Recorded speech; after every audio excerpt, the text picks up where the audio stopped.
Hello, welcome back to Wrestling Highlights of the Week, presented by My Two Cents Podcast, hosted by G2. I am G2. I am here to speak to you about everything that happened in the world of wrestling. What happened on Raw, Smackdown, NXT, AEW Dynamite, AEW Rampage, and Impact Wrestling. And without further ado, you see the length of the episode. No time to waste. Let's start the show. So we start with Monday Night Raw. Monday Night Raw would open up with the World Heavyweight Champion Seth Rollins coming to the ring. Seth's walking a little bit not as fast as he usually would, because this is the Raw after Crown Jewel. The match that he had with Drew McIntyre was an incredible match. So Seth's out here to open up Raw. And Seth would say that he has to thank two people. He will start off by thanking Drew McIntyre, as I said, for having an incredible match at Crown Jewel. And that match has made Seth just a little bit better, more than what he was before he entered that match. And he wants to thank Drew for not aligning with the Judgment Day, basically being a man of his own word. And the second person that Seth would say that he has to thank is Sami Zayn. Seth would call Sami to the ring, which Sami would come out to the ring. Seth would thank Sami for stopping Priest from cashing in his Money in the Bank briefcase at Crown Jewel. Sami will let Seth know that he didn't do it for him, but he did it for everyone. Because Judgment Day holds every championship on Raw except the World Heavyweight Championship and also the Intercontinental title, so I gotta correct that there. And that Sami doesn't want to deal with another Bloodline situation at hand, where the Bloodline carried all the gold when Sami was around them, so he doesn't want to do that again with the Judgment Day here. Seth would thank Sami and give him a World Heavyweight Championship match anytime, anywhere of Sami's choosing.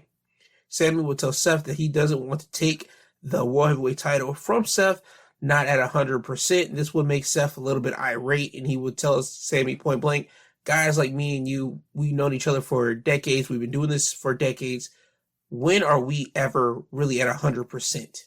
So Seth would again restate his statement about getting your World Championship match anytime, any place. The crowd would basically start chanting for tonight. Sami would listen to it, and Sami would say, why don't we do it tonight then? So we would get our World Heavyweight Championship match between Sami Zayn and Seth Rollins in the main event of Monday Night Raw.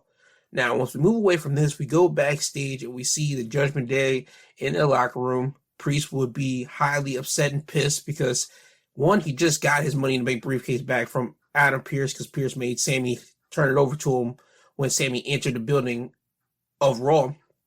And two, Priest saw Seth just give a World Heavyweight Championship match to Sami, the guy that cost him the world title at Crown Jewel. So Priest is upset. JD will try to calm Priest down. Priest isn't trying to hear from JD. Yes, again, JD is still the underling that Priest just going to kick and just beat up whenever he feels like it. Finn would tell Priest, hey man, listen, we're going to take care of the New Day. That'll probably get you in better spirits. Priest would say, you know what, you're right. Let's go handle the New Day. So we would get our first match of the night. It will be a tag team match, the New Day, which is represented by Kofi Kingston and Xavier Woods, going against the Judgment Days, Damian Priest and Finn Balor, the undisputed tag team champions.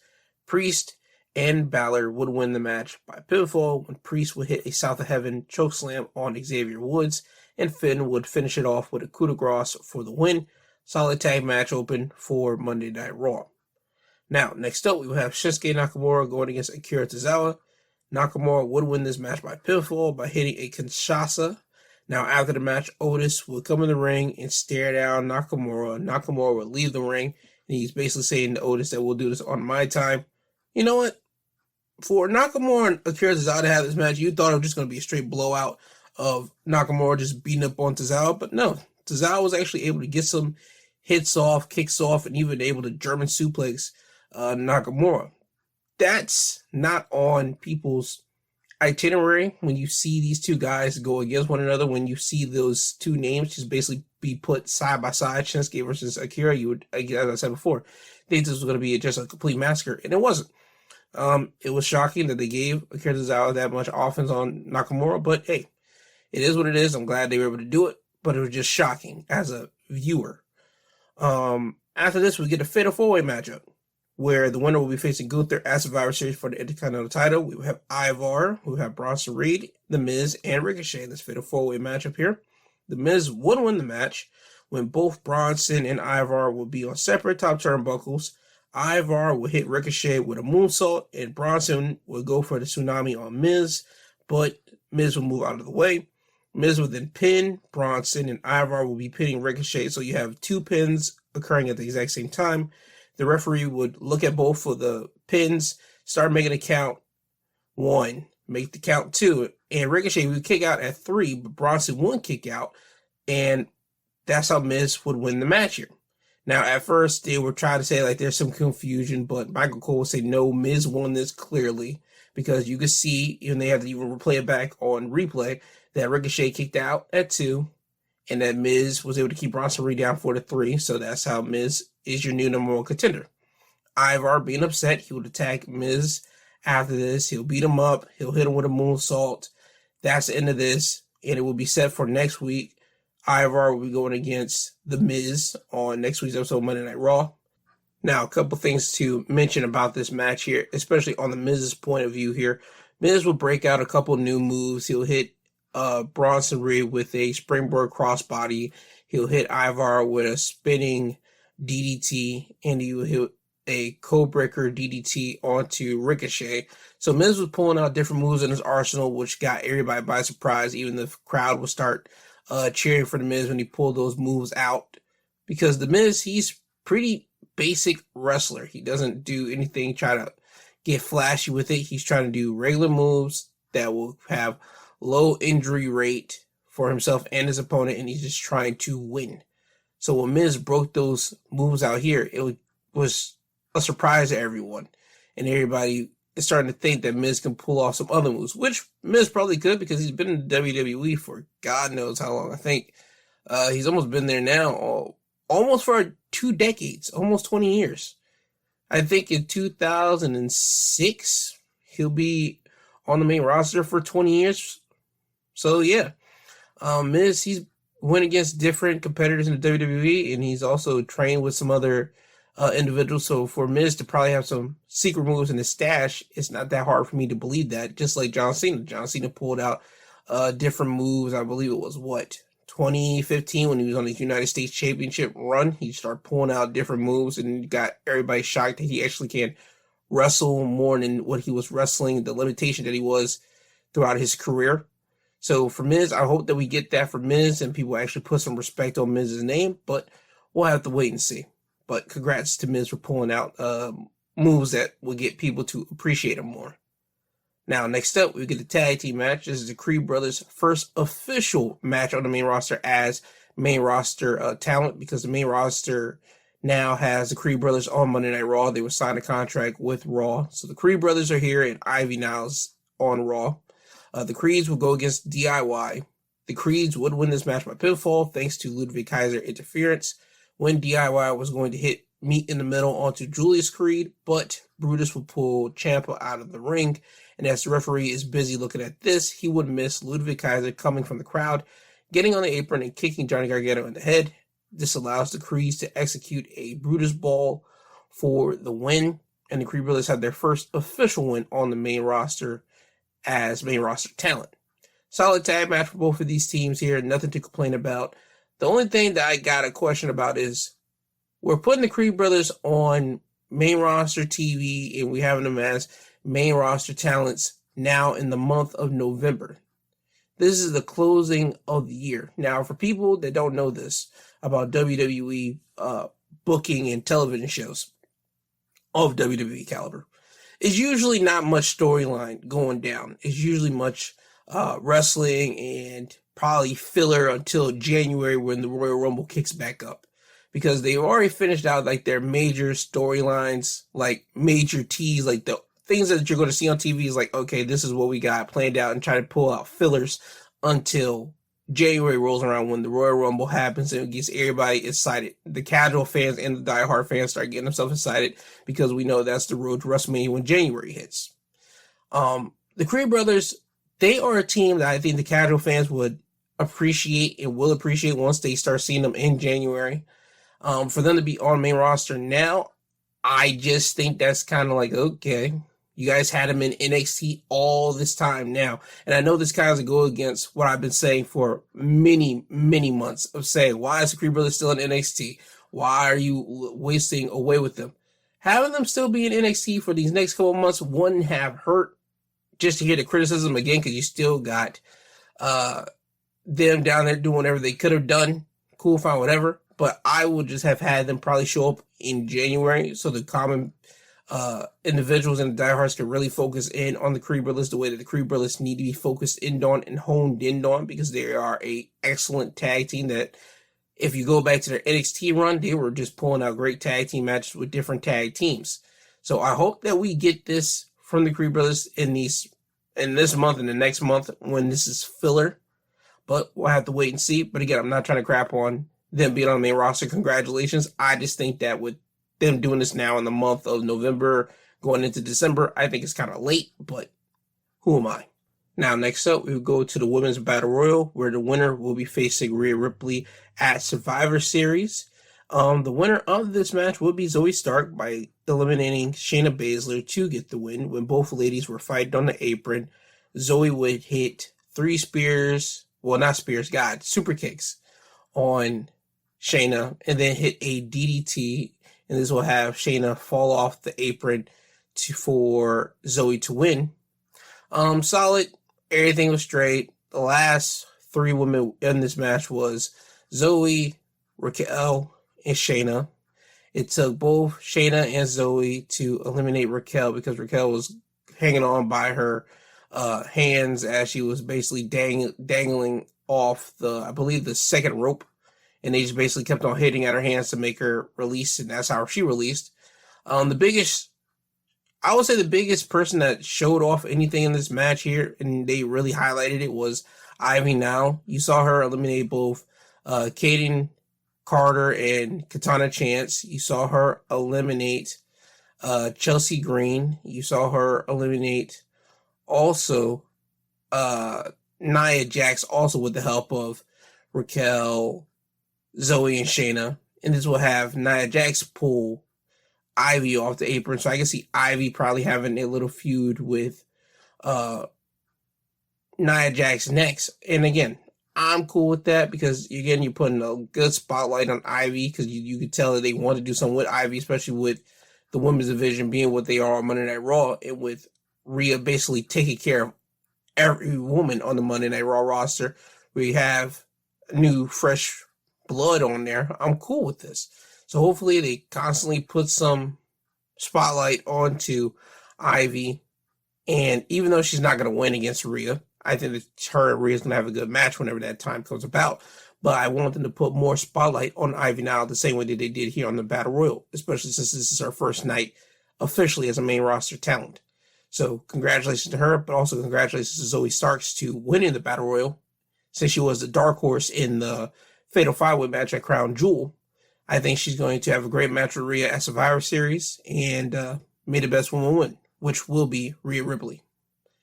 At least that's what I'm thinking. They got a whole nother 2 weeks now to kind of make people get invested and actually cheer on Zoe to make us believe that she can take the title off of Rhea. But again, as I said, I think Rhea's going to win it, but they got 2 weeks to turn the people around to go more on Zoe's side.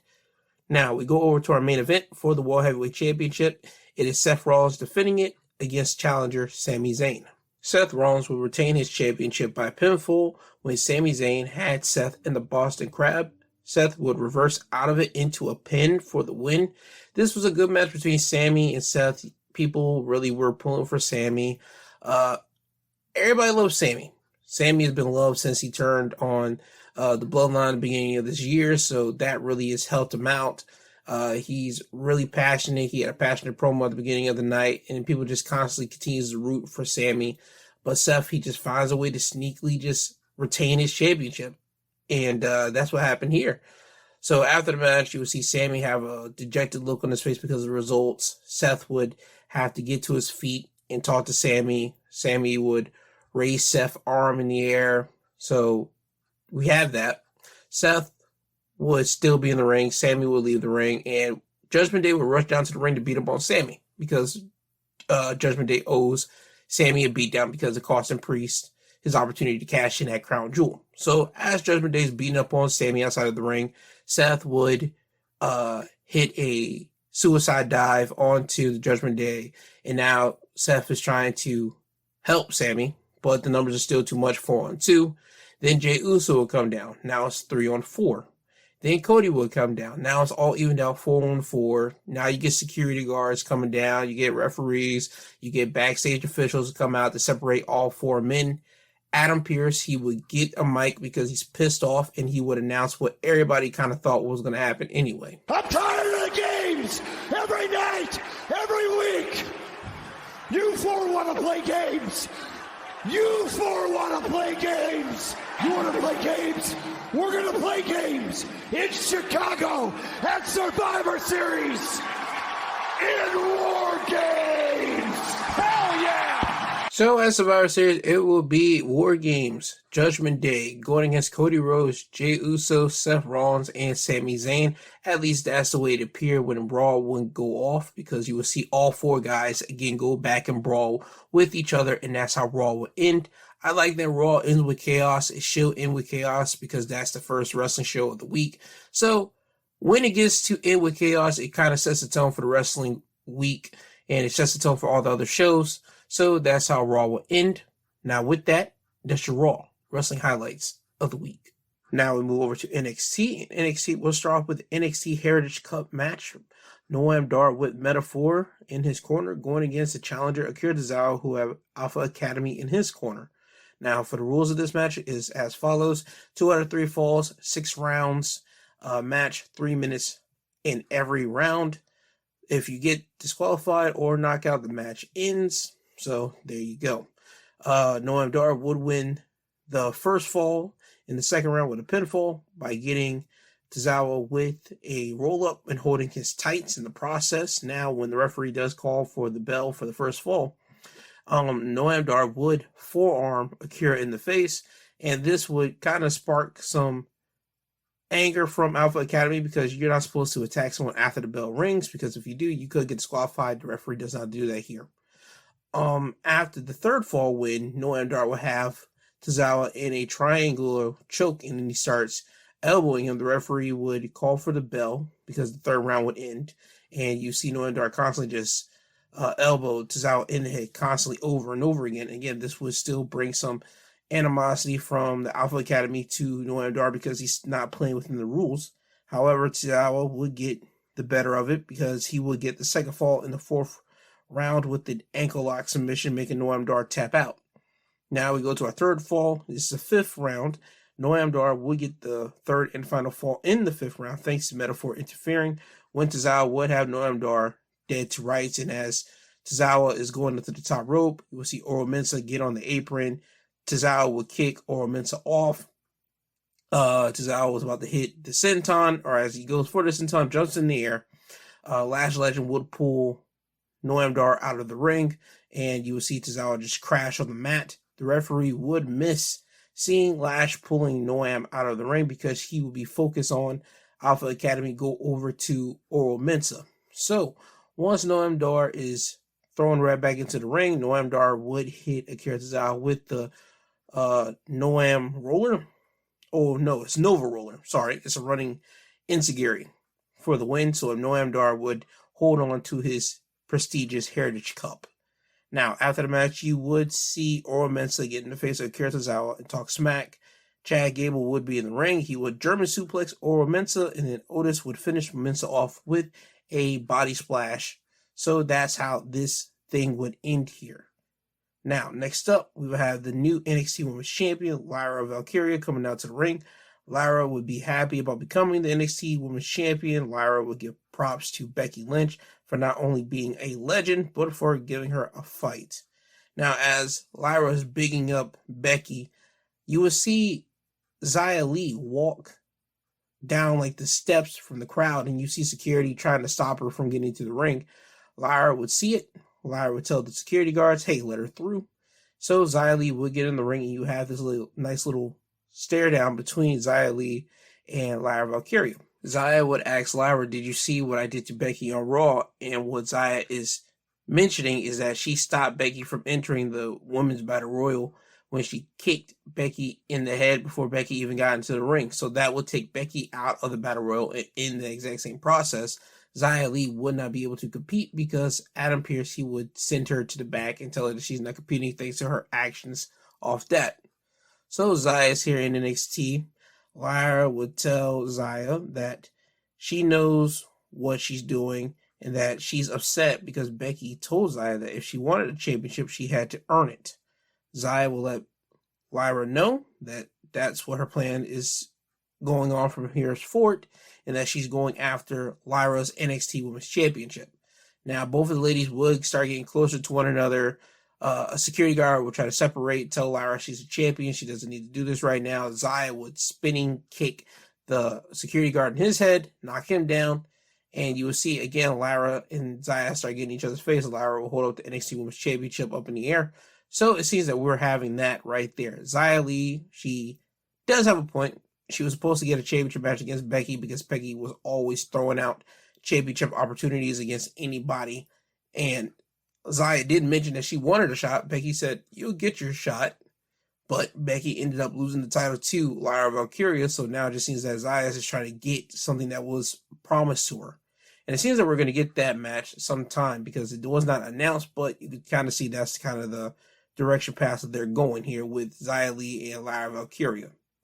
Now, next up, we will get an Iron Survivor qualifying matchup between Fallon Henley and Tiffany Stratton. Both of these competitors were both picked by Mick Foley, as the next following weeks of NXT, you will have WWE legends picking out people who will be qualifying, well, have qualifying matches to participate in the men and women's Iron Survivors matches at Deadlock. This week was Mick Foley. For the women, he had Fallon and Tiffany going against one another, and for the men, he had Dijak going against Tyler Bate. Now, for the women's match, Fallon and Tiffany would win the match by pinfall, hitting the prettiest moonsault ever for the win. So Tiffany is the first woman actually entered into the Iron Survivor matchup at Deadline. Tiffany and Fallon, they had a good match.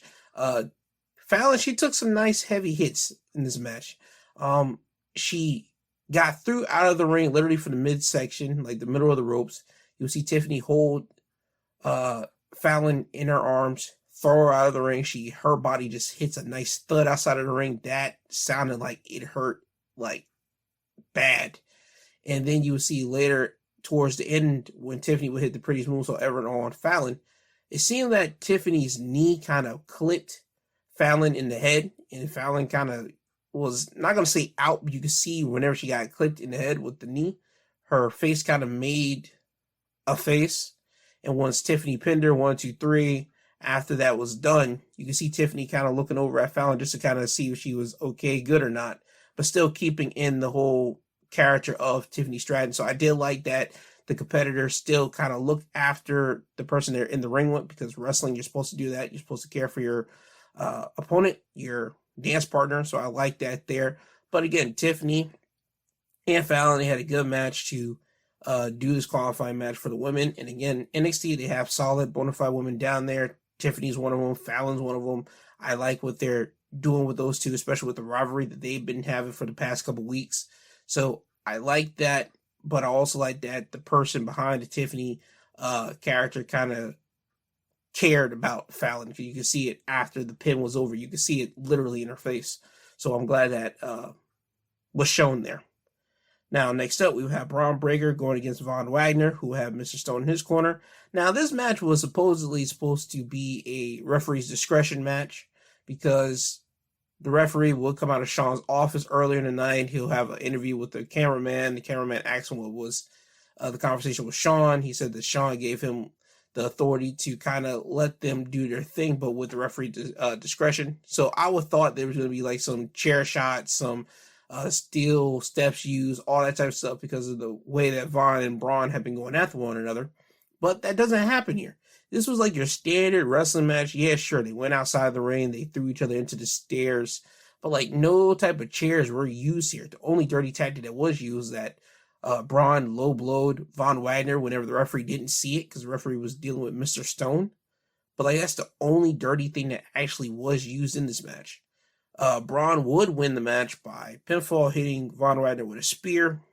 So we have that After the match, Mr. Stone, he would hit Braun Breaker in the back with a steel chair. Braun would eat it, and he would go after Stone.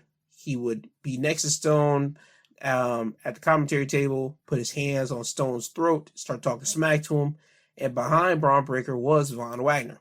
Von would turn Braun around, kick him in the gut, then powerbomb him through the commentary table. So Von Wagner was the last man standing with the last laugh over Braun Breaker. So even though he didn't win the match, he still got the last laugh. That was cool that they did that for Braun. And I understand why he lost, because you're not going to have a man that was out with his head being busted by the opposition, aka Braun Breaker, come back to win the match. He still doesn't got his wind underneath his feet. So him losing to Braun Breaker shouldn't hurt him, and especially the way that they went at it with one another. So again, Von should still be fine. Now, next up, we had Alexa Lopez and Lola Vice going against Roxanne Perez and Kalani Jordan. Roxanne and Kalani would win the match by pinfall when Roxanne would hit Alexa with pop rocks, then tagging Kalani to hit the split-legged moonsault for the win. Cool. Next up, we had Otis with Alpha Academy in his corner going against Drew Gulak, who have Damon Kemp, Charlie Dempsey, and Miles Bourne in his corner. Otis would win the match by pinfall, hitting a double-handed pop-up powerbomb for the win. So we have that. Alpha Academy is going to be back on NXT next week when they're going to be the special guests of Noam Dar's little supernova session. So expect more Alpha Academy hijinks on NXT next week with Metaphor. After that, we'll get into the men's Iron Survivor qualifying matchup. Tyler Bate going against Dijak. Dijak will win the match by pinfall, catching Tyler Bate when Tyler will come off the second turnbuckle and then hit him with Feast Your Eyes for the win. So Dijak's the first man to qualify into the Iron Survival matchup at Deadline for the men. More qualifying matches, as I said, are coming in the weeks to come. Now, we move over to our main event segment. Carmelo Hayes, Trick Williams. Carmelo will come out to the ring. He doesn't waste any time. He calls Trick Williams out. Trick will come to the ring. We get to the brass tacks of it all. Trick, he's kind of dancing around a little bit. He kind of mentions how he has always been this kind of like sidekick to Melo.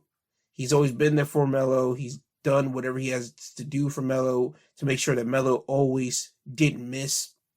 Melo would second that, saying, yeah, you're right. You were always there for me.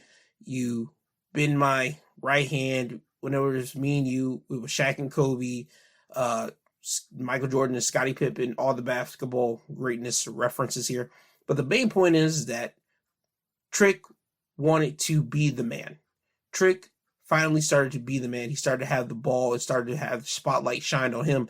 And Trick felt that Melo was being selfish. He was being greedy. And that he wasn't being a true friend the way that Trick was. And Trick would mention how whenever he was attacked, Melo wasn't around. Where was he? And he mentions how I don't remember anything. I don't know who attacked me because the only thing I know is I felt somebody hit me behind my head.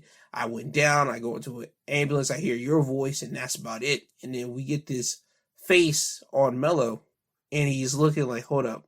Did you just... And he asks Trick, like, hold up, say that again. You mean to tell me you don't know who attacked you? So it's starting to seem that Melo is kind of being relieved here because throughout this little segment between Melo and Trick, as I said, Trick would kind of dance around the accusation of Melo attacking him, and he would almost go to ask Melo, did he attack him? And Melo would kind of always stop him, and that's where we're at. So when we finally get to the point where Trick says, I don't even know who attacked me, Melo has him say it again. Hold on, so you don't know who attacked you? And Trick, he's getting a little bit irate at this, and Trick is about to ask Melo finally what everybody wants to know. Did you attack me? But before he could do that, Lexis King will come down to the ring. Lexis King, he will get himself involved in men's business, and you both have Melo and Trick telling Lexis, yo, you need to get out of here. This doesn't involve you. Real adults are talking right now. Lexis still wouldn't care. He would talk. He would say that you don't know who attacked you. Maybe it was a buddy of yours. Maybe it was someone that just debuted, wanted to make an impact, and he's kind of like trying to lean it into the way that it's him. And he looks Trick in the eye, and he tells Trick, I want you to say it. I want you to say what you think.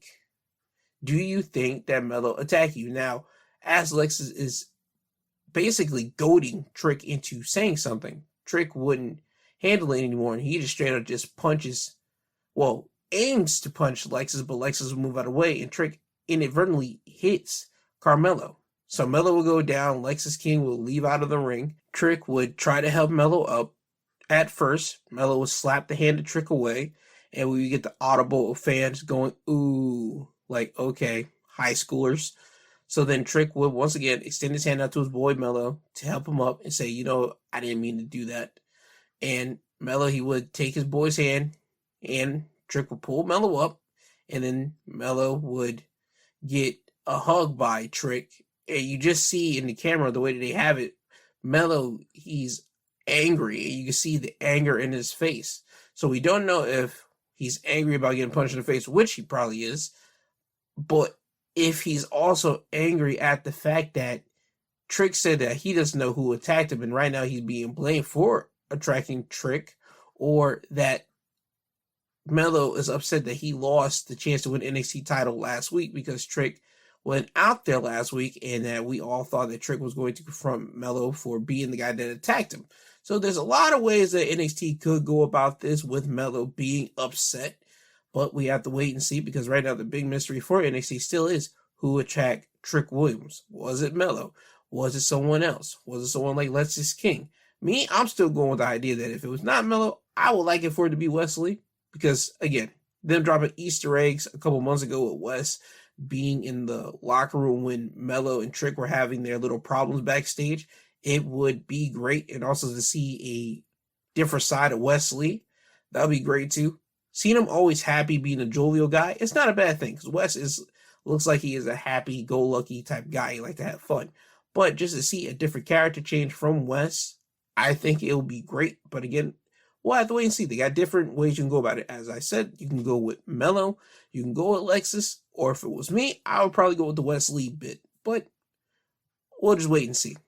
Now, with that being said, that was your NXT wrestling highlights of the week.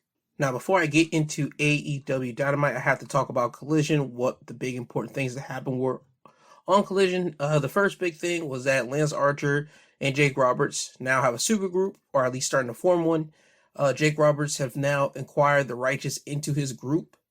So we have Lance Archer and the Righteous with Jake Roberts all together. I think this, well, 4-man unit, basically 3 men, because only 3 of them are going to be wrestling, while Jake Roberts will probably be the mouthpiece of the group. I think they're going to do well. I think AEW is trying to put some guys together just so they can get airtime, so they can at least find something to do with all 3 of the guys. And I'm not mad at it, because again, as long as you have talent compete on television and have them do something, I think talent will be fine until they want something bigger. And right now, Lance Archer, he has not been getting a lot of airtime. He just started to come back, getting some airtime, and now him with Jake Roberts and the Righteous being together, I see that as a good fit, at least for right now. Also on Collision, you had the main event, which was FTR and LFI, which was Roosh and Preston Vance going against the Gates of Agony and Ricky Starks and Big Bill. FTR and LFI would win the match by pinfall. After the match, LFI will leave FTR in the ring. FTR will try to get LFI to shake their hands. LFI would say, nah, we're good. Walk out of the ring. The lights will go out. On the Titantron, House of Black is there just to antagonize FTR, saying that there's more to the legacy than championships, and they're trying to give that to FTR, but if FTR isn't willing to accept their proposition, well, they're just going to beat it into them. So once the lights pop back on, you would see House of Black in the ring behind FTR. They start beating up on FTR. Blackpool Combat Club, which consists of Claudio and Wheeler, they will come down to the ring to make the save, and House of Black will leave the ring. So that's that. Also on Collision, to start off, we had Swerve and AR Fox had a great match, and it was set up Swerve going against Penta on Dynamite, which I will talk about. And what else happened? I think that's it. So with the big stuff of Collision out the way, let's get to Dynamite. Dynamite, the first thing before I get into the matches, we would get some backstage promos. The first backstage promo we would get of the night was MJF talking to Tony Schiavone, and again, he would have to FaceTime Adam Cole. Adam Cole would again tell MJF that he wished he could be there, all that good stuff. Roddy and the Kingdom would roll around, and Roddy still doing the whole complaining me bit, saying that MJF should pick him and the Kingdom to watch his back. MJF says, nah, he's good. Adam Cole would tell MJF that he would suggest Samoa Joe to watch MJF back. Even though MJF doesn't want it, Adam, as his best friend, would tell, yo, you need to pick Samoa Joe. MJF would say, nah, I don't like that. This is your second week suggesting that.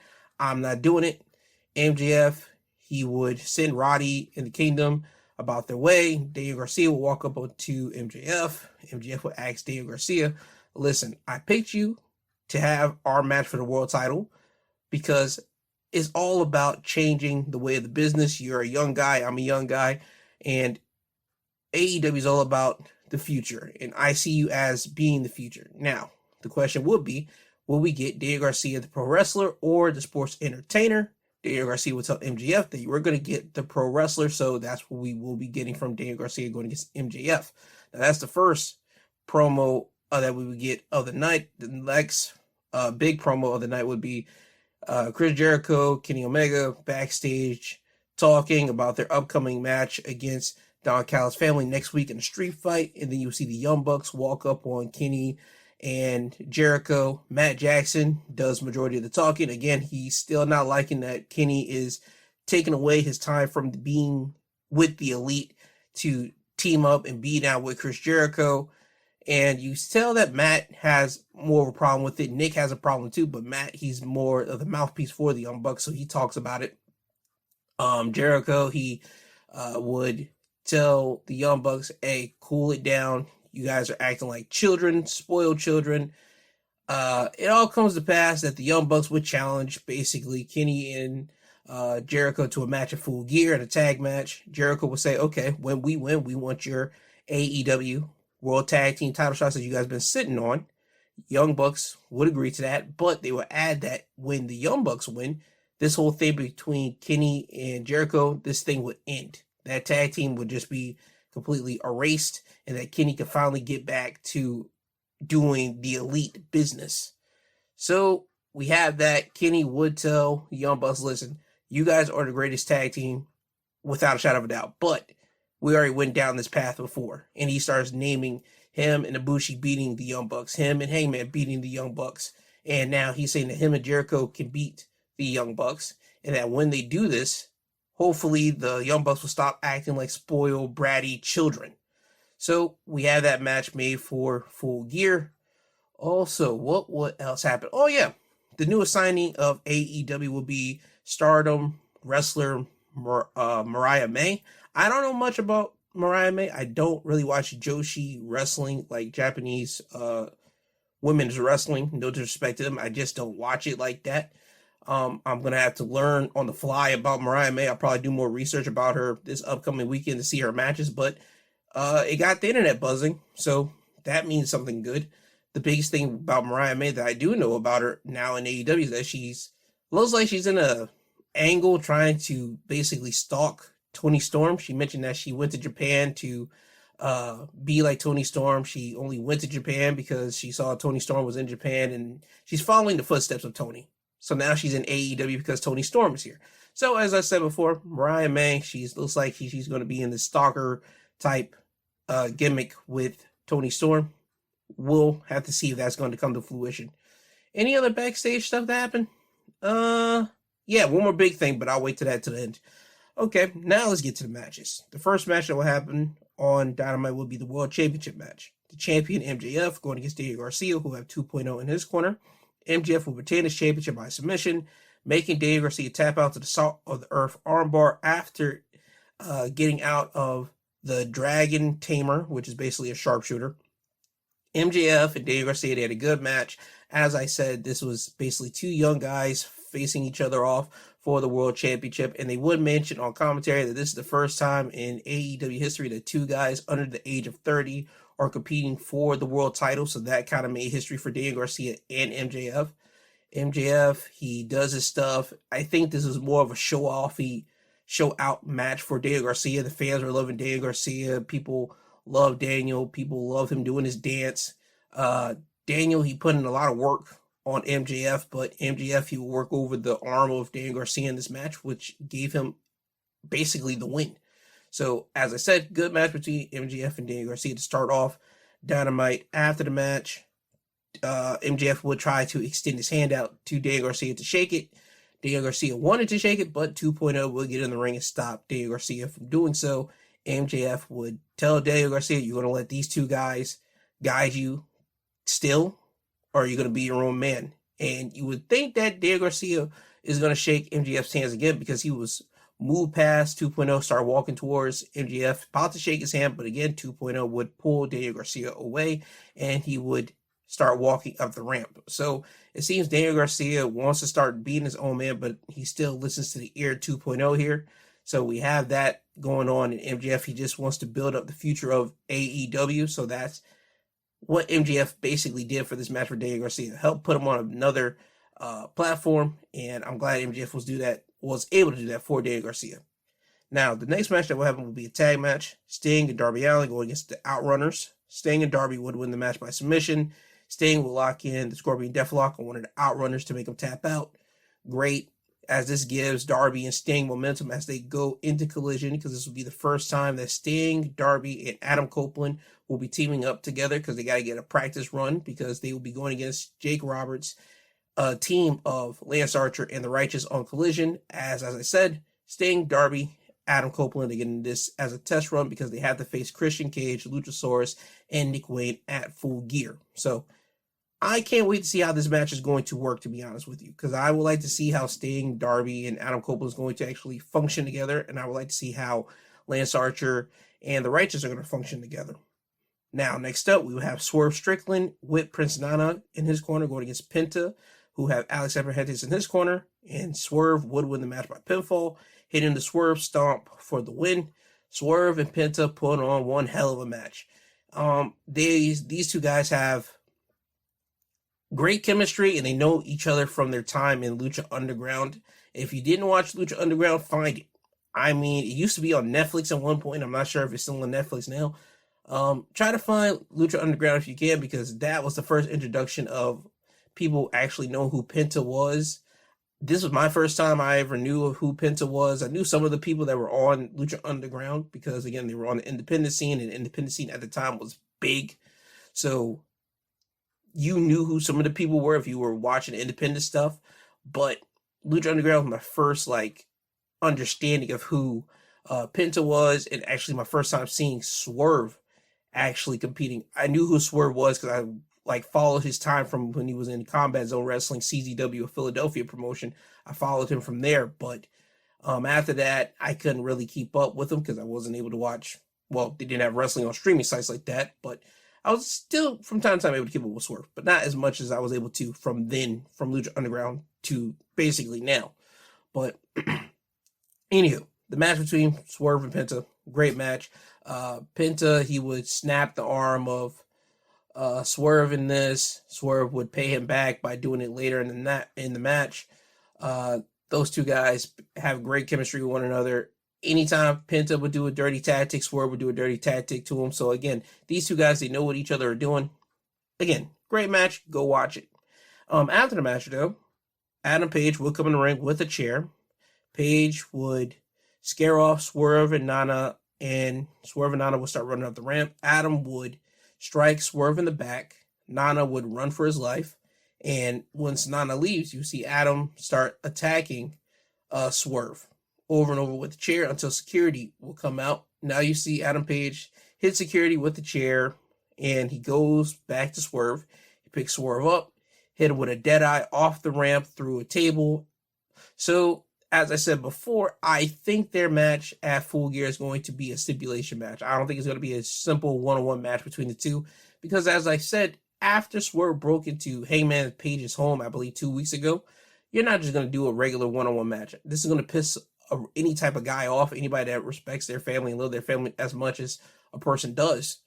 you're going to want blood on your hands. So I expect their match at Full Gear to be a stipulation. As I said, as of right now, there has not been a stipulation added, but Tony Khan still got time. He might introduce it on Collision or next week on Dynamite. Who knows? But I suspect Adam Page, Hangman Page, going against Swerve on Full Gear will have some type of stipulation match. Now, next up, we have the Ring of Honor TV Championship match. Samoa Joe defending the title against Keith Lee. Samoa Joe would retain his championship by referee stoppage when Joe will lock in the Coquina Clutch on Keith, and Keith would pass out. Keith would try to fight out of the Coquina Clutch, but it was just too much. Swerve Keith Lee had a great match. Two big guys just basically bumping and beating up one another. Yeah, there's no much I really can say to that. I mean, you know what to expect from Keith and Samoa Joe match. It's two big guys basically just going at one another. I mean, what more can you say? If you like hostile matches, like two big guys just doing what they do to one another, this is the type of match for you. I liked it, so there you have it. Now, the interesting part about this is that after the match was over, Samoa Joe will get a microphone to let everyone know that he is relinquishing the TV championship after Samoa Joe has now held it for 575 days, making him the longest reigning ROH TV champion. Also to note, Samoa Joe is still the longest reigning Ring of Honor champion in one reign, not combined reigns, one singular reign. He is still the longest reigning Ring of Honor champion. So now he holds two records in Ring of Honor. That's a great thing for Samoa Joe. But he relinquished the TV title because he has now officially announced that he is going after the Ring of Honor, not Ring of Honor, the AEW World Championship, because he's hungry. And he wants that AEW World Championship because Max has it, and he wants to take that title away from Max, and he still wants to be the king of the castle. So we have that going on here, and we would get a video package from Wardlow. Wardlow is still going after MJF as well. He says that the devil won't know what hit him when it happens, because when it happens, it will be too late. So MJF still has a barrage of opponents that are gunning for basically him in that world championship. So that's interesting to note. Next up, we will have the Guns with Juice Robinson in their corner going against the Bollywood Boys. The Guns would win this match in quick fashion by hitting 310 to Yuma on one of the Bollywood Boys to win the match. After the match, the Guns would claim that they're going to win the Ring of Honor tag team titles away from MJF at Full Gear. It doesn't matter who MJF picks as a partner. They're going to win the titles.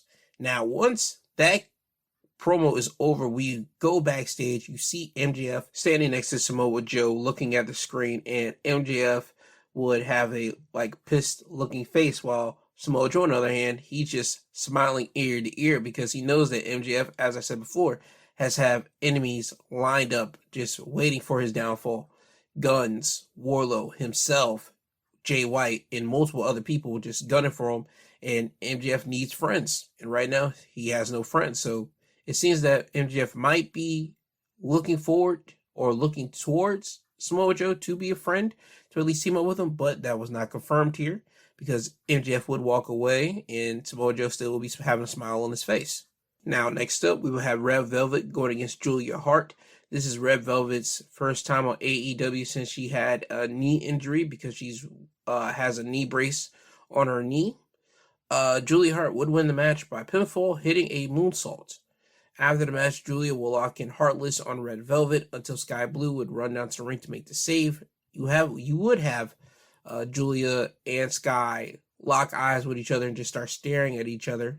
Then you have Willow Nightingale and Chris Statlander run down to the ring. Willow will look after Red Velvet as Chris would stand in front of Sky Blue to look at Julia, and Sky would have a look on her face as she would sidestep and look at Chris.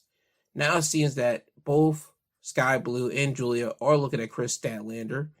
Julia Hart, she would walk past Chris and walk out of the ring and walk to the back, and then you will see Chris Statlander look at Sky, and Chris will leave the ring. So there's some tension between Sky Blue and Chris Statlander because Sky doesn't like Chris. She doesn't like that Chris probably still is a TBS championship, and she probably wants that TBS championship. And also Sky still has some beef with Julia Hart. She still has that evil venom still running through her because Sky got misted by Julia some time ago. So she's still wearing that makeup on her face from the mist. So we have this within these three ladies, I could probably suspect a triple threat match at Full Gear, or probably on like the pre-show of Full Gear for the TBS title. It's going to be one of those two. That's what I'm suspecting, to be honest.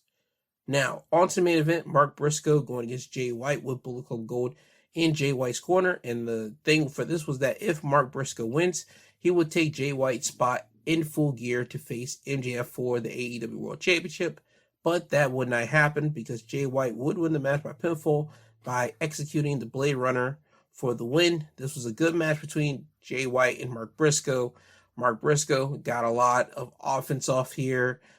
He got a lot of moves off on Jay White here. Jay White was still able to execute and do his signature stuff, but Mark, he was just able to wrestle. And you don't really get that out of Mark Briscoe that much. I mean, they give him time to wrestle, but this is his time since he came back. I believe it was a knee surgery or some type of knee problem he had with himself, maybe. It was some type of injury that he had that took him out from the middle of the year to now.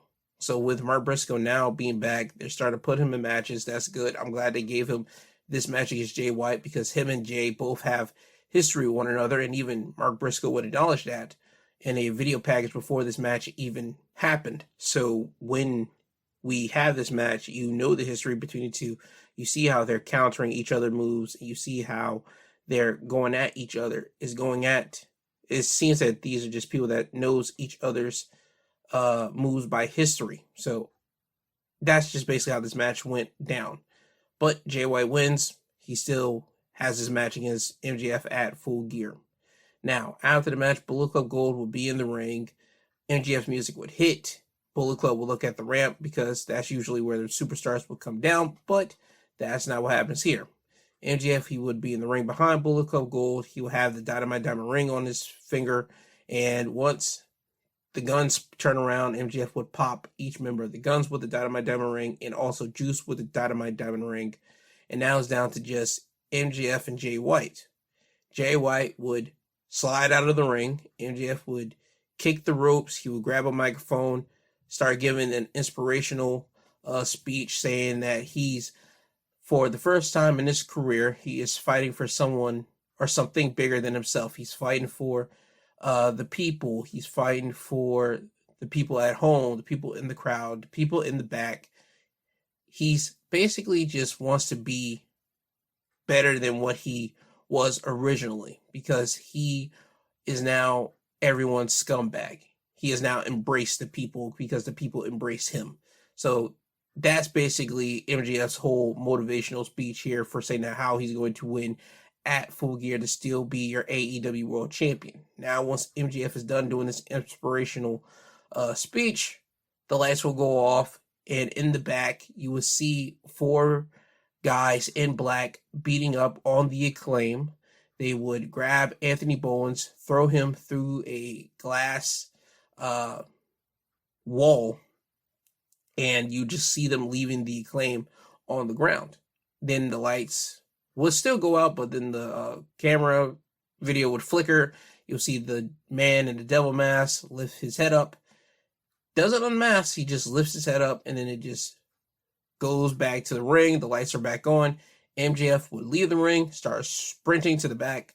He sees the Acclaim on the ground. He starts kicking his feet because the Acclaim were people that actually did care about Max. At least Max Caster did. Max Caster cared about MJF, so the Acclaim cared about MJF because of Max. So with the Acclaim down, MJF is kicking his feet. He's trying to look after them.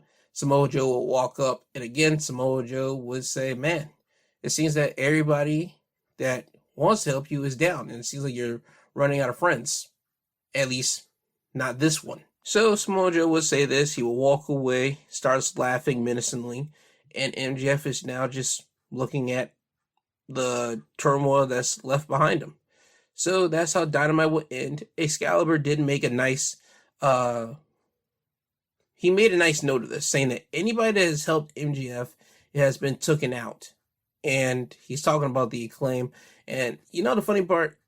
MJF wants to get rid of Roderick Strong in the Kingdom so much, he could just literally say that, yeah, they're helping me. And then the next thing you know, he could have, well, not him telling the people to do it, but just by proxy, because anybody that's helping MJF gets taken out, he can have his problems of Roderick Strong and the Kingdom kind of get washed away with them get taken out by the guys in black if it's not the Kingdom and Roderick Strong. Because the big question mark still is, who are the guys behind the, attacks? Who's the people behind the black ski mask and the black clothing and all that stuff? Who's doing the attacking? Who's attacking the people that's helping Max out? That's the big question. And still the big question is, who's behind the devil mask? Still, we have no idea. There's a lot of assumptions for a lot of people. People still think it's Adam Cole. I don't know who it could be. I'm going to be interesting to see how it's going to be, because they still got basically next week until Full Gear happens to kind of make this stuff go about, and they might reveal who's behind the devil mask at Full Gear, or they could wait until their final pay-per-view of the year. But we'll have to wait and see. So with that, that's your AEW Dynamite wrestling highlights of the week. Now we move over to Impact Wrestling. Impact would open up with Tasha Steelz going against Deonna Purrazzo. Tasha Steelz would win the match by pinfall by hitting 2 cutters for the win. This was a good match to open up Impact. You had a team that was only together for a little bit of time, because Tasha Steelz and Deonna, they went as a team to try to face MK Ultra for the Impact Knockouts Tag Team titles at Bound for Glory. They failed to win it, so that's the reason why we had this match here. And also Tasha Steelz and Deonna Purrazzo are top 2 women in the Knockouts division, so to have them start Impact Wrestling off, it was great. It wasn't all the way serious, because commentary would let everybody know that Tasha Steelz and Deonna, they have friendship inside the ring and outside of the ring as well. They trained with each other for some time, so they would take it easy and have some fun with this match. But Tasha still was here to win, and same thing with Deonna Purrazzo. So Tasha getting the win is great, and also I hope that this launches Tasha Steelz more into the ranks of the Knockouts division. Now, next up, we have the Impact Digital Media Championship. Crazy Steve will go against the champion, Tommy Dreamer. Tommy Dreamer would lose the match by disqualification when Tommy would use the fork that Crazy Steve brought into the match and hit Crazy Steve in the forehead with the fork. Now, this was a solid, okay match between Crazy Steve and Tommy Dreamer. No more to really say about this. The only big thing that came about this was like Tommy Dreamer using the fork on Crazy Steve to spike him in the head. So you're more likely going to get a match between Crazy Steve and Tommy Dreamer somewhere down the line. Probably a hardcore match for the Impact Digital Media Championship, because Crazy Steve, he didn't like lose the match. He won it by disqualification, but he does not hold the championship. The championship doesn't change on disqualifications or ring outs or anything like that. The only time you change it over is by submissions or pins. So Crazy Steve has a championship match down the line in the future. At least that's what I'm thinking. Now, next up, we have Brian Myers going against Joe Hendry. Brian Myers would win the match by pinfall by raking the eyes of Joe Hendry when the referee was distracted, then hit him with the roster cut, which is a clothesline, to win the match. Solid match between Joe Hendry and Brian Myers here. Next up, we have Eddie Edwards with Alicia Edwards in his corner going against Eric Young. This is basically the 2 guys that have been representing Impact Wrestling, TNA Wrestling, whatever you want to call this promotion, or whatever name you know this promotion as. These are literally the 2 longest reigning guys to actually just hold the flagship of TNA. So Eddie Edwards, he will lose his match to Eric Young by pinfall, thanks to Alicia Edwards, and this is all by a accident. When Eric Young was in control of the match, Alicia would slide a chair into the ring. Eddie Edwards would grab it, but the ref would take it away from Eddie. This was a ploy for Eddie to grab Eric and hold Eric so Alicia could hit Eric Young with the kendo stick. Now, as Eddie's holding Eric, Alicia would swing the kendo stick, Eric would move, and Alicia would hit Eddie. And then this allowed Eric Young to hit Eddie Edwards with a pile driver to win the match. Solid match between Eric Young and Eddie Edwards. I thought it was okay. I thought it was fine. I just think that this, again, sets it up for basically who was the real standard bearer, the real flagship, like, wave guy of Impact, TNA Wrestling, whatever it may have you. Because Eddie Edwards and Eric Young, if I'm not mistaken, I think they're like the 2 longest tenured guys on the actual Impact roster. Like, from people coming in and leaving, I think Eric Young and like Eddie are literally the two longest guys on the roster. So for them to have this match here, I think that's what set the precedence for this match, and it was solid. Now next up, we had a complete squash. It was Dirty Dango and Oleg Prudius, better known as Vladimir Kozlov from WWE time, with Johnny Bravo in their corner going against two scrubs. Oleg would do he did all of the work except for the finishing move. Oleg would tag in Dango. Dango would come in. He would hit one of the guys with a reverse DDT to win the match for his team. So Dirty Dango, he's just using Oleg to be his big muscle, so Dango doesn't really have to wrestle, and that's fine because that works with the Dirty Dango character. He doesn't really care about professional wrestling. He's just here to collect a paycheck, and that's just about it. So if we're going to continue to use Oleg Prudius for this, I'm cool with it, but he's not going to be taking a lot of bumps. He doesn't look like he's going to take a lot of bumps. That's what I did. If he ends up taking bumps the way the PCO's taking bumps, and I don't think he's going to be taking bumps the way the PCO's doing it, that'll be crazy, but I don't expect Oleg to be in Impact for long, if I'm just going to be honest with you. I think he's just here for a certain amount of time until Dirty Dango kind of pisses him off, and then Oleg is going to go after Dango and probably beat up on Dango, and this will probably be the last you see of Oleg. So we haven't gotten there yet. This is still the beginning of the partnership that Dango has with Oleg, so we still got some time, at least I think we do. Now we go to our main event. It's the Impact World Championship match between the champion, Alex Shelley, going against the challenger, Jonathan Gresham. Alex Shelley would retain his Impact World Championship by pinfall by hitting Jonathan Gresham with a super kick, then bringing him in for a shell shock to retain his championship.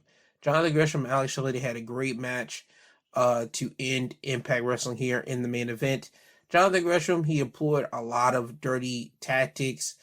He used the wrist tape to choke Alex Shelley at one point in this match. He used the wrist tape again as a distraction to throw it onto the mat. The referee would then grab that piece of wrist tape, throw it outside of the ring, and while the referee's doing this, Jonathan Gresham would hit Shelley in the nuts.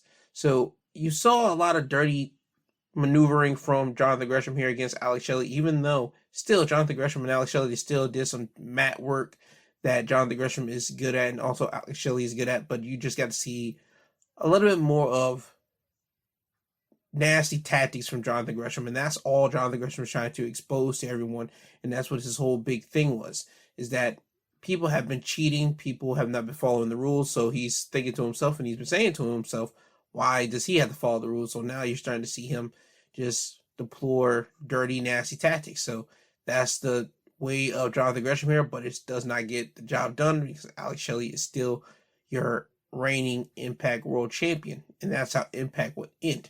Now, next week on Impact, you should probably watch it because next week on Impact, we're going to have Jonathan Gresham going against Will Ospreay. We're going to have Sonny Kiss going against Trinity. I believe it's for the Impact Knockouts Championship.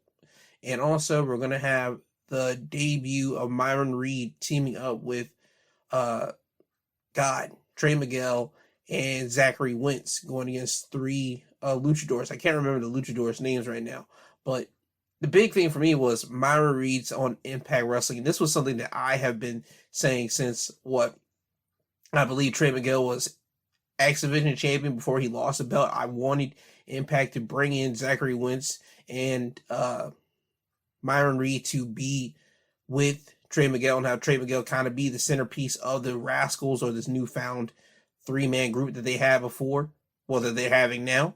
But that's not the case right now. I think the three guys, Myron, Trey, and Zachary, I think there's going to be three guys just teaming up and just being around one another because they actually do have a friendship outside of the ring, and they actually are known as the Rascals on the independents as well. So I'm glad that they brought Myron Reed here, and I'm glad that we're getting to see all three of these guys here in Impact because Impact is the place where you get to shine and polish yourself up so that if WWE or AEW wants to take you, they have the opportunity when your contract or whenever your deal is up with Impact in any way, form, or fashion. But again, I'm happy that they're doing this. I'm happy that Myron's with his boys and they're going to have fun on Impact. So I'm pretty sure they're going to do that.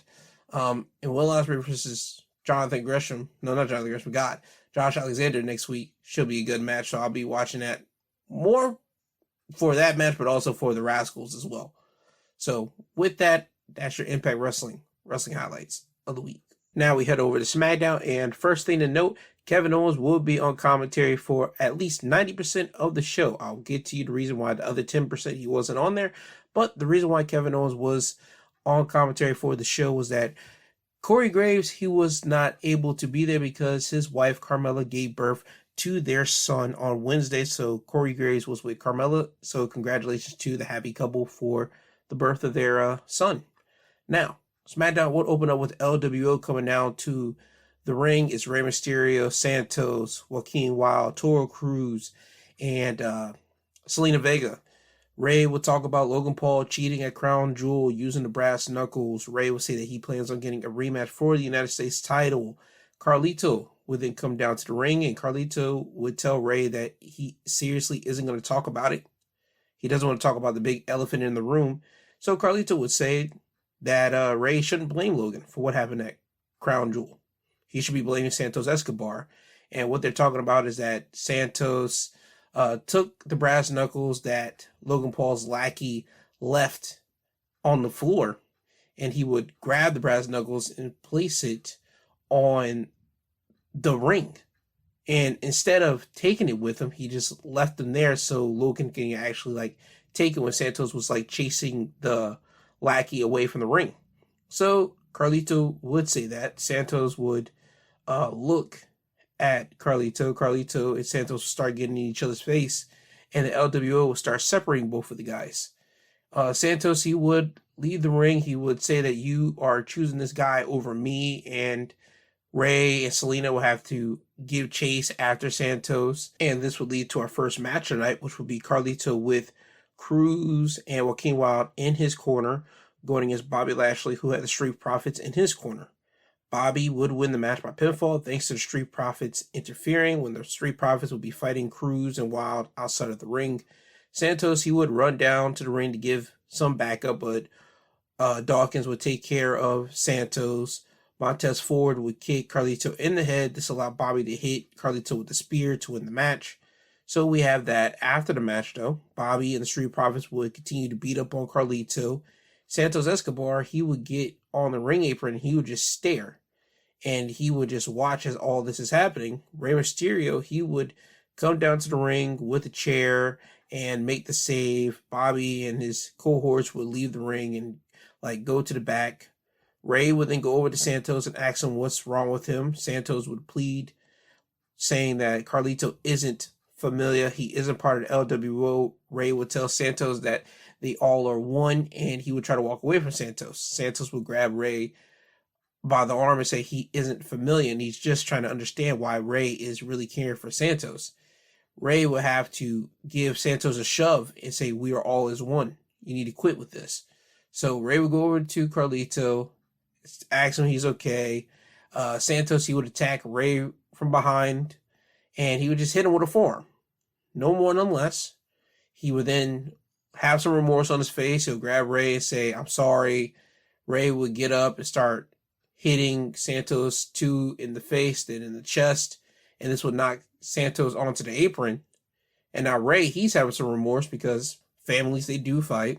He would go over to Santos. He would tell him he's sorry, he got out of hand, and now we're getting this side of Santos that's angry, and he would just shove Rey into the ring post, and Rey would drop onto the steel steps, and one of his legs was caught in between the steel steps and the ring post. Santos, he's now having an angry look on his face. He would run and drop kick the steel steps and just look at Rey for a minute. He would grab Rey by the face and say, it was always supposed to be me and you. Me and you. And Selena, she will come over and start pushing Santos, saying, what are you doing? This isn't right. This is your fault. Santos would tell Selena, this isn't my fault. This is his fault. She would tell him again, nope, this is your fault. And now you see Santos starts walking up to the back. He's just pleading with everyone, this is not his fault. None of this was ever supposed to happen like this. So we have this with Santos. Santos is feeling jealousy. Santos wants to be LWO. Well, he is LWO, but he wants it to keep it in one strenuous group. But now you got someone like Carlito basically saying, this is Santos' fault while you're not the champion. That kind of caused a rift in LWO, in which will kind of fracture it, because we'll go to commercial break, and when we come back, we see Santos with his luggage rolling out. The interviewer will ask Santos why he attacked Ray. Santos will say that Ray had this coming, and he would just leave the arena. So within the next couple of weeks, you can kind of guess where they're going with this. Santos probably going to try to take the LWO, because remember, LWO was created with Rey Mysterio going over to LDF. What was it? Legado del Fantasma.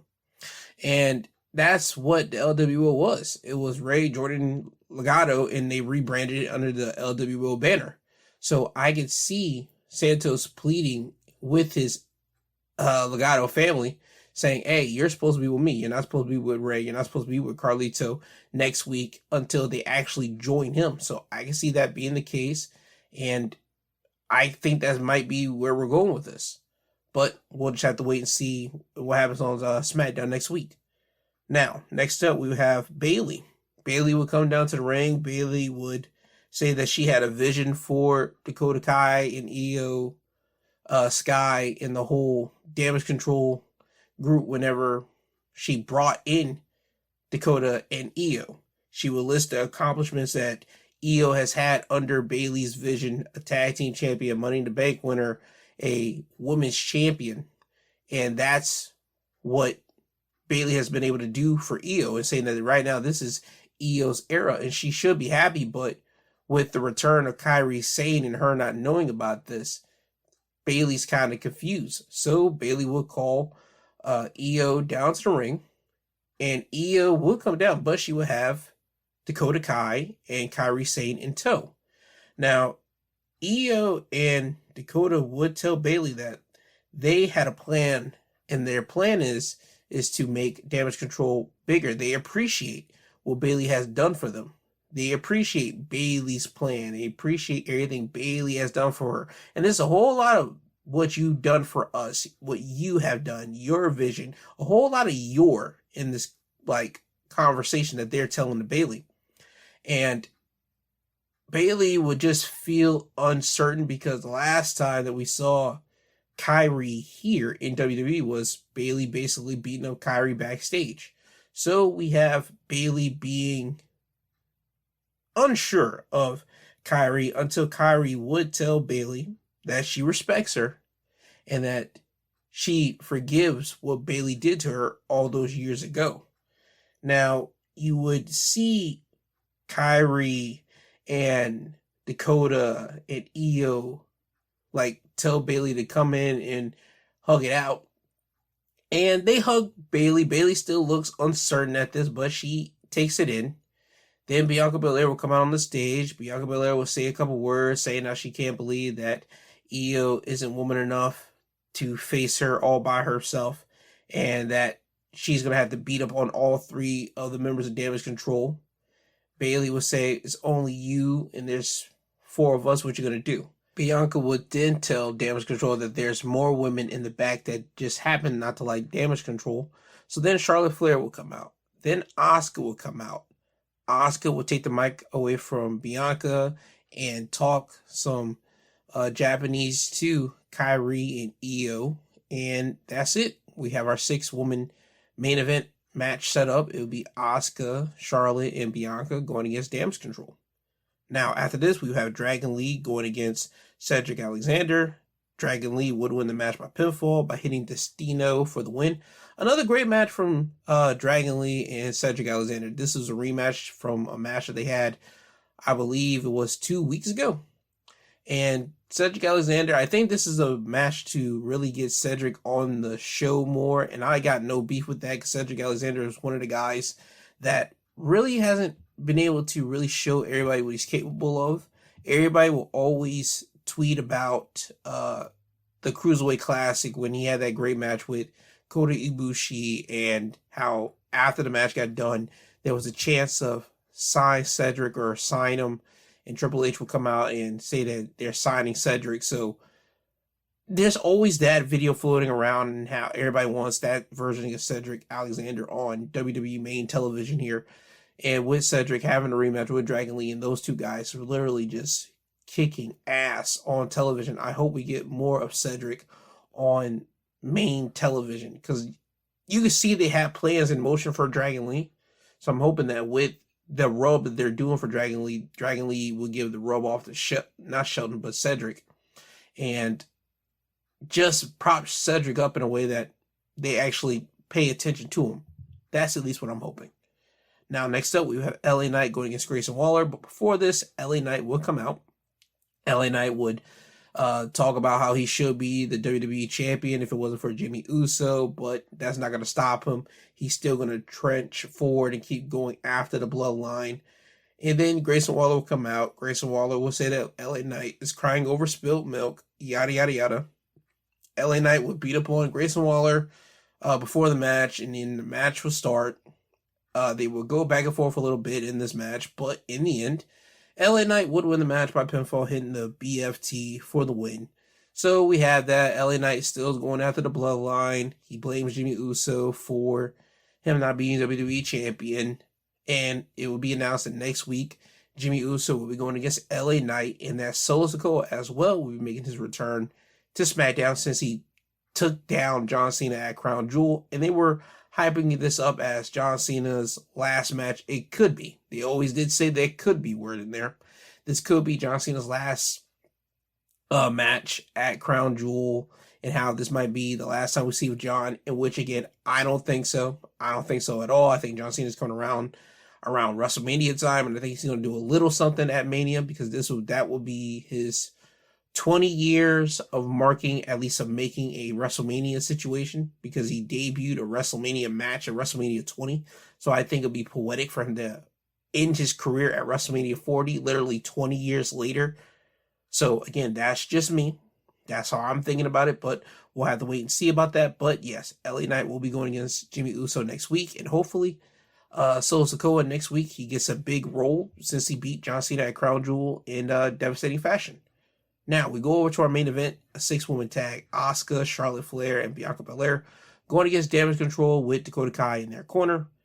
This match would end in a no contest, because Asuka would pull the swerve, and Asuka would miss Bianca Belair in the face when the match was coming down to Charlotte was already taken out at this moment. Bianca Belair was kind of winding down, and she needed to tag in Asuka, and Asuka was like hyping it up to tag her in. And once she does so, Asuka would just miss Bianca Belair in the face. Bayley would be shocked by this. Everybody on Damage Control would be shocked by this. Asuka would wave in Kairi Sane to come in the ring. Kairi would come in and hug Asuka. They would wave in Io. Io would come in, they would hug Io. And now it just looks weird. Bayley is now in the Twilight Zone, because she's just weirded out by this. She doesn't know what to do. They would tell Bayley to get up and hug her. And now Damage Control is all together. It's a big group here. You got Asuka, who was feuding with Damage Control for some time with them. You got Kairi, who got attacked by Bayley years ago, now with Damage Control. And you still have Io, who is the world champion for the women's division on SmackDown. And she's not leading Damage Control. Again, I think this whole big swerve. Bayley even kind of can feel a little bit, but she's buying into this. So SmackDown would end with Damage Control standing on top of Bianca Belair and Charlotte Flair. I think this is going to turn into a women's War Games match. It was not announced on SmackDown, but I can tell by how this is all going. Next week is going to be announced with that. Oh yeah, Shotzi. She did try to come out to make the save, but Shotzi fell victim to Damage Control's numbers. So again, SmackDown next week, big things to come, but I also think that the females or the women's War Games will have Damage Control going against Bianca Belair, Charlotte, Shotzi, and a mystery partner. I don't know who that fourth mystery partner could be right now, but yeah, it's coming. Right now, at this moment, I don't know who it is, but the women's War Games is going to come over to the SmackDown side, since the men got since Raw got the men's War Games, SmackDown's going to get the female War Games, and I'm not mad at it. Now, with that being said, that's your Smackdown wrestling highlights of the week. And now we go over to AEW Rampage. AEW Rampage will open up with Ricky Starks with Big Bill in his corner going against Preston Vance, who will have Jose the assistant in his corner. Ricky Starks would win the match by pinfall by hitting a spear on Preston Vance to win the match. Now, after the match, Ricky Starks and Big Bill will beat up on Preston Vance until Roosh and El Dristico will come down to the ring to make the save.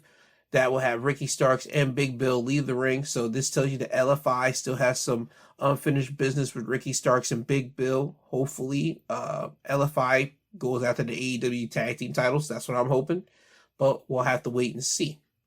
Now, next up, we will have Ruby Soho go against Red Velvet. Red Velvet would win the match by pinfall by hitting a kick to Ruby Soho's head. And Ruby Soho, she did have the match technically kind of won because Ruby Soho was taking advantage of Red Velvet. Ruby Soho was dominating the match towards the end. And you will see a stage crew member come down to the ring with roses in their hands and hand it off to Ruby. Now, if you've been catching up and paying attention with the storyline for what they've been doing with Ruby Soho, you knew exactly who the flowers came from. They came from Cool Hand Ange of 2.0 because Cool Hand has been flirting with Ruby for the past couple weeks on Dynamite and Rampage. So she gets the flowers, she gets the roses, she's kind of confused by this, and this would kind of get her eyes off the ball of Red Velvet, and this allowed Red Velvet basically to beat Ruby Soho here. So Red Velvet gets a win over Ruby, and yeah, I'm not mad at them doing a love story or a love angle with Ruby Soho and Cool Hand Ange because they're not doing much with Ruby Soho. She's always like the third wheel, or was the third wheel of the Outcasts, because now it's only just Saraya and Ruby. And Ruby is always left out in the cold. So now I'm hoping she gets some time in the light. Hopefully she gets a storyline that she can like bite her teeth into. And with this storyline with herself, Cool Hand Ange, Daddy Magic, and probably even Saraya, with Daddy Magic and Saraya trying to be the two adults to separate their people away from each other. I would like to see how this thing's going to go. I really would. So we still got some time to go into this because this is just the beginning of it. Now, next up, we'll have a complete squash match. It will be the Kingdom coming down with Roderick Strong, still in the wheelchair, still with a neck brace on, going against two local guys. The Kingdom would win this match by dominating fashion, by pinfall. They will hit the neck check, which is a power bomb running, jumping neck breaker combination to win the match on one of the guys. Now, after the match, Roderick Strong, he would leave his wheelchair, get in the ring, take off the neck brace, hit one of the guys with End of Heartache, and then hold on to his neck and leave the ring and get back into the wheelchair. So that's what we have here from the Kingdom. I'm not gonna lie to you. I like the whole Adam yelling from Roderick. I like the whole yelling at whoever it is that he got to get their attention from. I like that from Roddy. I did not expect this level of character work from Roderick Strong when he, like, coming into AEW. I didn't expect this. I only know of Roderick Strong, the professional wrestler, the Messiah, the backbreaker. I mean, that Roderick Strong. And now we're seeing with Roddy what he can do. I'm glad he's getting this character opportunity, and is also giving the Kingdom time on TV as well. And still, we still have that whole devil thing. Who's behind the devil mask? It still could be Adam working with the Kingdom and Roddy. Maybe it is, maybe it isn't. We still got some time to figure out. But I like what we're seeing from the Kingdom and Roderick Strong. That's all I'm trying to get with this here. Now, next up, we go to our main event. It's a tag match. FTR going against Vikingo and Commander. FTR would win a great tag match against Commander and Vikingo by hitting the Big Rig or Shatter Machine, whatever one you want to call it, on Commander, after Commander would try to hit his walking shooting star press but miss. So FTR would hit, as I said, Big Rig, Shatter Machine to win the match. Great tag match. Again, FTR proves why they are one of the best tag teams going today, bar none. Vikingo and Commander, Lucha Libre, you know what time it is, high flying, all that type of stuff. FTR had to fend against that, and they were actually able to do so.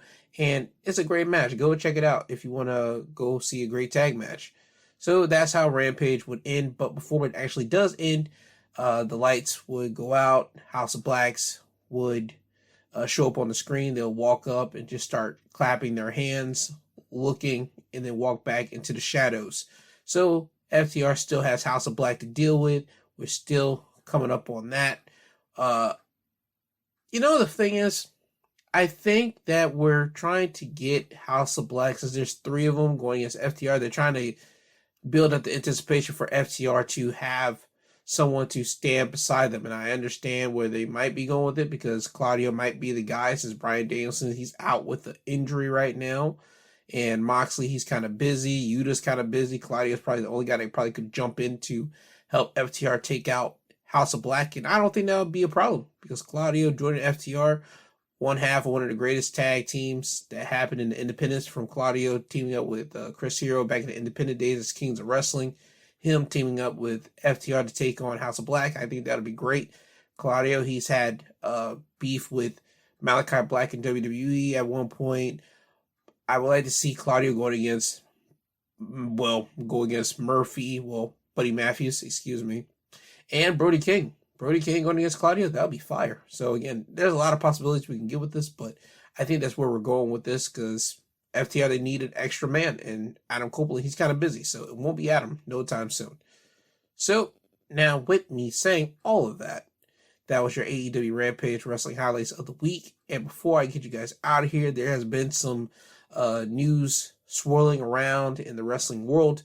First one will be that NXT, they will be going to the CW network on October 2024. Apparently their TV deal with USA is coming to an end, so they'll be moving themselves over to the CW network. That's cool, that's fine, as long as everybody still gets to see NXT. I think nobody pretty much cares about the network. As long as people can see it, that's all they really ever care about. And also, this is coming off of the heels of last month, or towards the end of the month of September, it was announced that Smackdown, they'll be moving off of the Fox network and going over to the USA network, because I believe a Fox executive said that Smackdown isn't bringing in the type of revenue or type of audience that Fox is looking for. So that's the reason why WWE Smackdown will be moving off of Fox to the USA Network. But that also will be happening next year in October 2024. So WWE, they still keeping up with TV rights, TV everything, and congratulations to them. Also, the biggest thing to come out was that Vince McMahon, he plans to sell 8.4 million shares in TKO. So that means he's selling some of his shares of TKO Holding to the public. It is saying that the TKO CEO Ari Emanuel and President and COO Mark Shapiro expects to purchase $1 million each. Other directors have committed to buy another $850,000 in shares. So it seems that Vince might be getting pushed out of TKO. Again, I don't know much about the whole business standpoint of what TKO is doing now that they got WWE, UFC under one roof. There's always these reports coming out left and right. I personally do not care. As long as the product stays good, that's all I personally care about. And it's no longer the McMahon's business anymore. And I mean by that, it's no longer fully 100% controlled by the McMahons. It's no longer that. They're under a new company. They're under new owner, new management. So this is basically just part of the course. Whenever somebody usually gets bought up, whoever buys them will usually be making the controlling decisions. And if they want you to sell some of your shares and all this type of stuff, trust me, they'll find a way to do it and make you do it. So I think this might be one of the ways that they're making Vince kind of sell his shares, even though he still holds a position in TKO. He might just be getting pushed out, maybe. Again, I don't know. There's been reports about it. I'm not going to dig into them because personally I do not care. I just think that it's kind of funny because people bring it up how Vince sold WWE so his family couldn't keep a hold of it. And now that somebody else, a person not in the family, has your company, now you're getting pushed out. People kind of think that's kind of irony, but hey, to each his own. I wouldn't have done that, but I'm not Vince McMahon. Nobody's Vince McMahon except for Vince McMahon. So that's just the way the wrestling world, at least in Vince McMahon's mind, works, and that's the way how it works now. So now, with that out of the way, I would like to say thank you for listening to the Wrestling Highlights of the Week. I do this every Saturday. I have a Sunday episode coming out tomorrow. It's the Sunday episode where I talk about everything that goes down in the news that went down the week. So if you want to listen to that, you have that available to you tomorrow. And I have a midweek episode that comes out on Wednesdays where I talk about any and everything, and I play music at the end of the show. That's out right now. So if you want to listen to those, you go ahead and do that. Now, with that being said, this has been your Wrestling Highlights of the Week, presented by My 2 Cents Podcast with my G2. He is I and I am him.